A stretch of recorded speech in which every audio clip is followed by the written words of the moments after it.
যে বড় খবরে আমরা রয়েছি, কলকাতা হাইকোর্টে জোড়া মামলায় কি অস্বস্তি বাড়লো রাজ্য সরকারের, বিড়ম্বনা বাড়লো রাজ্য সরকারের, এই প্রশ্ন উঠছে। একদিকে যখন নতুন নিয়োগ বিধিকে চ্যালেঞ্জ করে কলকাতা হাইকোর্টে মামলা দায়ের হয়েছে, অন্যদিকে এসএসসি নিয়োগ বিধির পর এবার ভাতা সিদ্ধান্তকেও চ্যালেঞ্জ করা হয়েছে।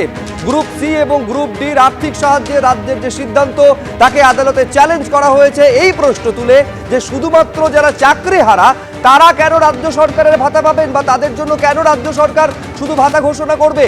এই যে সিদ্ধান্ত, নোটিফিকেশন জারি করা হয়েছিল, সেই সিদ্ধান্তকে চ্যালেঞ্জ করে মোট 4টি মামলা দায়ের হয়েছে।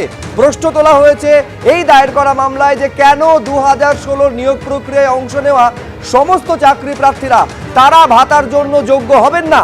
যারা দুর্নীতি করে টাকার বিনিময়ে চাকরি পেয়েছেন শুধুমাত্র তাদেরই কেন বাড়তি সুবিধে। প্রশ্ন তুলে হাইকোর্টে মামলা দায়ের হয়েছে। 9 জুন এই মামলার শুনানির সম্ভাবনা রয়েছে। আমি এই নিয়ে আরো বিস্তারিত জানবো, সরাসরি কথা বলবো। আমাদের দুই প্রতিনিধি সরাসরি আমাদের সঙ্গে রয়েছেন, একদিকে ঐশী মুখোপাধ্যায় রয়েছেন, অন্যদিকে আমাদের সঙ্গে সৌভিক মজুমদার রয়েছেন। মামলার বিষয়টা আমি সৌভিকের থেকে শুরুতে জানতে চাইবো, এইটা আমাদের জানাও যে ঠিক কি মামলা দায়ের করা হয়েছে, কি প্রশ্ন তোলা হয়েছে। আমি এর আগে একবার দর্শকদের জানিয়ে দিই যে গ্রুপ সি এবং গ্রুপ ডির জন্য যথাক্রমে 25,000 মাসিক এবং 20,000 টাকা মাসিক, এইটা রাজ্য সরকারের তরফ থেকে ঘোষণা করা হয়েছিল। কিন্তু চ্যালেঞ্জ কোন পয়েন্টে করা হচ্ছে সৌভিক?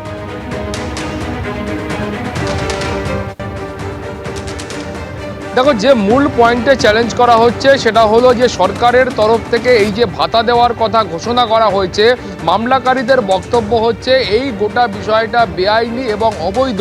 তার কারণ হিসাবে তারা খুব স্পষ্ট করে উল্লেখ করছেন যে এই যে একটা ভাগ করা হলো, ক্লাসিফিকেশন করা হলো, এইটা করা কিন্তু সরকারের পক্ষে সম্ভব নয় বা করা উচিত নয়। তার কারণ তারা বলছেন যে এই গ্রুপ সি এবং গ্রুপ ডি যারা কর্মী ছিলেন এরা কিন্তু কলকাতা হাইকোর্টের নির্দেশে এবং সুপ্রিম কোর্টের নির্দেশে তারা চাকরি হারিয়েছেন। ফলে এদের ক্ষেত্রে কলকাতা হাইকোর্ট বা সুপ্রিম কোর্টের তরফ থেকে রিলিফ দেওয়ার কোনো রকম সিদ্ধান্ত বা কোনো রকম নির্দেশ দেওয়া হয়নি।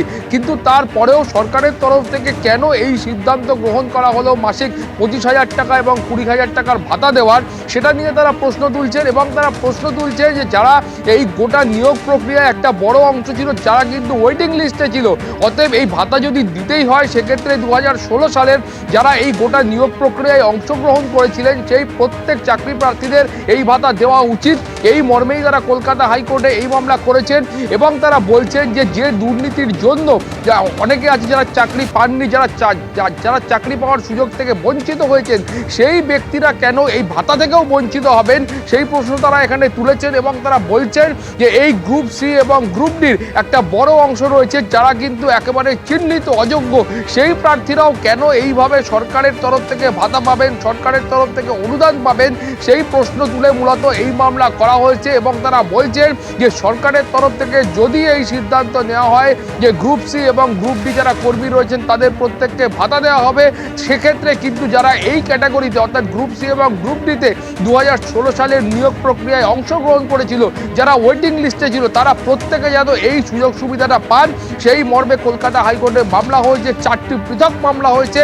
এবং যেটা মনে করা হচ্ছে যে আগামী 9 জুন কলকাতা হাইকোর্টের নিয়মিত যে বেঞ্চ রয়েছে সেই বেঞ্চে এই মামলার বিচার প্রক্রিয়া শুরু হবে।